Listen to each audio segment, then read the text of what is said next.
Start of the race then, with there on the front row the two Audis, Charles Weerts and Leo Roussel side by side. It is WRT for number 32, it is Santeloff, the blue and white car alongside of Leo Roussel, same brand, different teams. Then as the lights go green and we go racing, good start is made, look, from further back on the grid by the Mercedes of Timo Boguslavski, trying to find his way through the traffic. He's all over the curb on the outside line as they dive into turn one, and there's a little bit of jostling in the middle of the pack involving Aurelian Panis there. You've got cars off the road, look, having to shortcut the turn 1, 2, 3 sequence rather than get themselves in strife, and out of all of that Charles Weerts leads the way, but up into second place has come Albert Costa, and then in third as they work their way up for the first time through turns 4 and 5 it is Leo Roussel, who's dropped back then from the start of the race. Well, there's been a bit messy through 1, 2 and 3, and on the edge of the 4 likewise you can see the McLaren getting all off track. Oh, up in there the Porsche ran over those yellow curbs, kicked the back of the car up, must have damaged the rear end of the car. Wow, that's the exit of turn 6 we were talking about. There is turn 8, you can run wide there, but Albert Costa, as always, combative at the start of a race, trying to make a move on Charles Vance, but having to be patient. He doesn't know what the word means. He doesn't, and he's great to watch as long as he's the right side of the line, isn't he? Looking back again for the Bentley. At least the power got mugged, didn't he, at the start? He's dropped back, looking at the Benja High-Tees Ferrari. So Charles Weerts leads the way, but he's under huge pressure from Albert Costa, right with him as they head towards the end of that one there. Number 14, look for the outside line. Alex Fontana, really fast part of the circuit. This, hanging everything on the line, up now towards turns 14, 15 for the first time, wriggling their way towards the end of lap 1. So Charles Weerts leads, but he's under huge pressure from Albert Costa. Look, bouncing all over the curb. Albert Costa, we were told just before the start of the race, not feeling 100%. Well, you wouldn't think it, would you? Look at the way he's going. Maybe that's the way to finish this race. Finish ahead of the field, get the job done, and then you've got time. Get your stint done quickly, pit early, having got into the lead. Look at this in the mid-pack, 3, almost 4 wide, down towards turn 1. And a really brave effort is made there by 114. Constant Lapalainen in the car he shares with Jack Aitken. So Lapalainen trying to gain ground, and he's done so at the expense of Jordan Love, the Australian, as Finlay Hutchison in the white Audi comes up to have a go. Rick Brokers to the inside of him in the Mad Panda Mercedes, and that's Tuula being given a rough ride by Fabien Laverne. Bit of hit the shoulder, and the Aston Martin came up worse, John. Yes, there's not an awful lot of space in this, especially if you're 3 abreast. Coming up into turns 4 and 5, that sequence, one follows the other. Then you've got this brief straight out of turn 6, all the way down the curve of 7, then turn into turn 8. Now, is that a driver error? Has he been shoved off? But that may well see fool Porcello. In the meantime, it's Leo Roussel, who, for these 3 lead cars, right now is the one I'm thinking he can sit back and watch the fight going on for first or second place without getting involved, because if those 2 cars get too close together, neither will concede. Roussel could be in the pound seat. He could be, but the danger, I suppose, for him is he gets stuck, and that's got stuck as well. That's Valentin Pierberg in the gravel as well. And there you go, 2 of them at the same part of the racetrack. I'll finish my point in a moment about Leo Roussel as you see Conte Lapalainen go through. I was going to suggest that Roussel, if he can't make progress, will be caught by Lucas Stolz. Fabien Laverne there getting roughed up, going out wide, and that just opens the floodgates, doesn't it?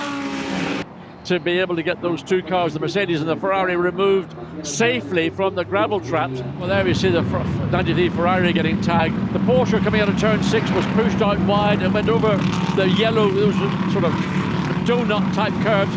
The back end of the car flicked up in the air. The nose was almost vertical to the ground, and I mentioned that probably there's rear end damage, certainly to the gearbox, if not the engine.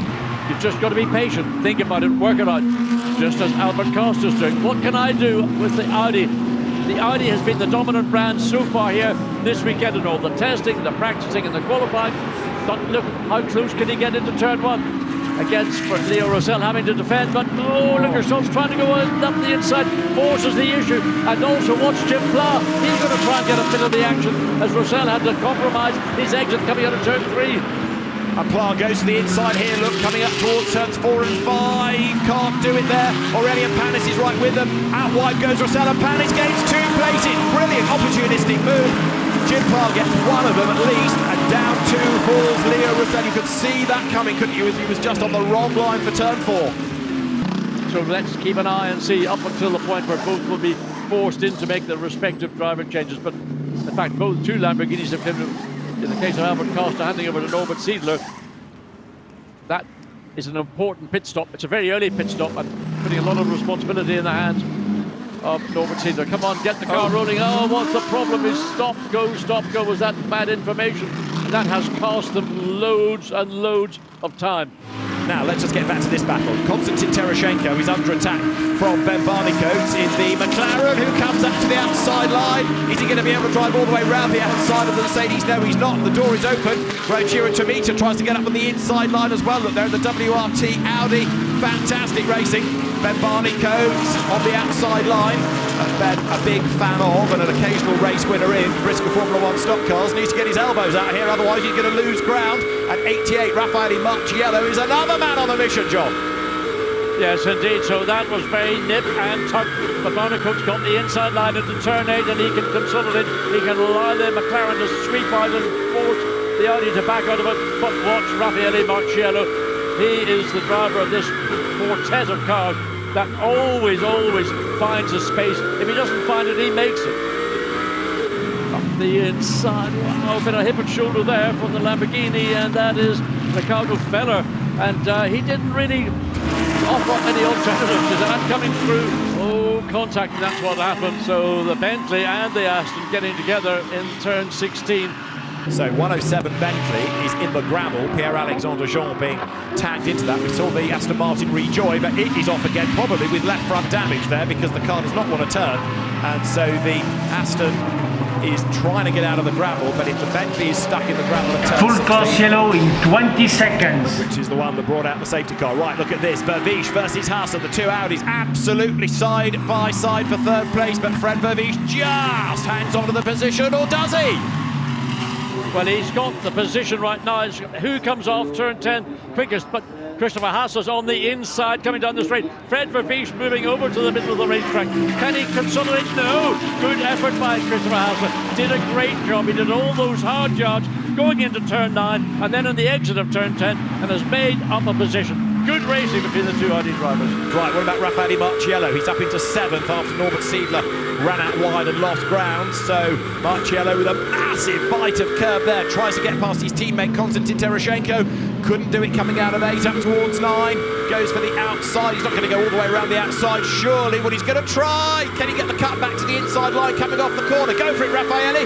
There's the gap on the inside. The two ACA ASP Mercedes are side by side. Marciello has got the inside for the next right-hander, and he's got the job done, or has he? They're still side by side. Surely now the road is going to go for Raffaele Marciello. Yes, he's got the job done. That was brave stuff. Right, look at this. 3 Lamborghinis. They're all from the same team, and they all want the same place, John. Yeah, I think really if you're running the team, you have to turn around to Norbert Siedler and say, look, let Ricardo Feller go, because we're allowing Konstantin Tereshchenko in the Silver Cup Mercedes to get away. We want to get on turn. Look, what are you going to do? It's like shuffling a pack of cards. These 3 Lamborghinis, no one wants to concede because, well, they're racing drivers. Number 31, the Frank Bird Rochiro Tomita Audi has just been formally retired from the race, as there is a challenge to the inside. The 2 Lamborghinis absolutely together as they come off the corner.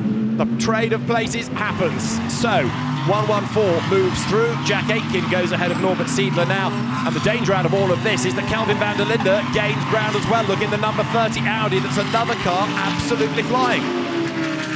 Yes, of course, Norbert Siedler has been slightly wrong-footed up the far end of the racetrack, so he was offline getting onto the dirtier part of the racetrack. You pick up whatever rubbish is on that outside line, chokes up your tyres, and of course you do not want to have that Kelvin van der Linde. Look at him, he's already looking to get alongside, and he does, and he's taken that position away. All the consequence of what happened a few corners further back up the circuit. Turns 9 and 10, Kelvin van der Linde will take that every day, all day long. Thank you very much. And there with a problem, look, is Kelvin van der Linde, who has slowed right down. So van der Linde all of a sudden has got a problem. Yeah, that's a problem. They ain't going to get into the, well, it might get into the checkered flag, but you'll probably be more or less, don't know what that issue is. It's not a tire-related problem. Wow, almost overrun. Up the inside. And out wide. Up the inside again. That's for the class lead, remember. That's for Silver Cup. So it is Tereshchenko, lost his lead, got it back. Ricardo Feller clambering all over the back of him, briefly ahead, but he ran so deep he lost the lead back to Tereshchenko. Only half a lap to go. Brilliant battle this, John.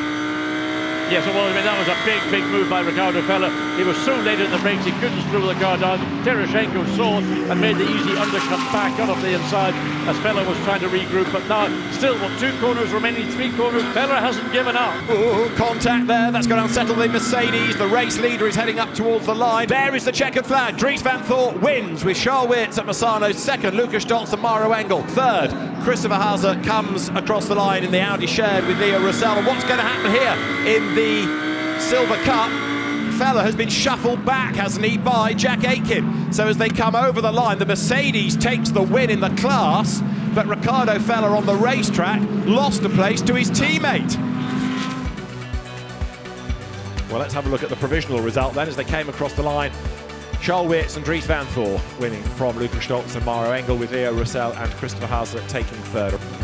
Congratulations to Charles Weerts and Dries van Thor, win number 2 of the season. And there is more to look forward to tomorrow, starting afresh from a completely different grid after qualifying.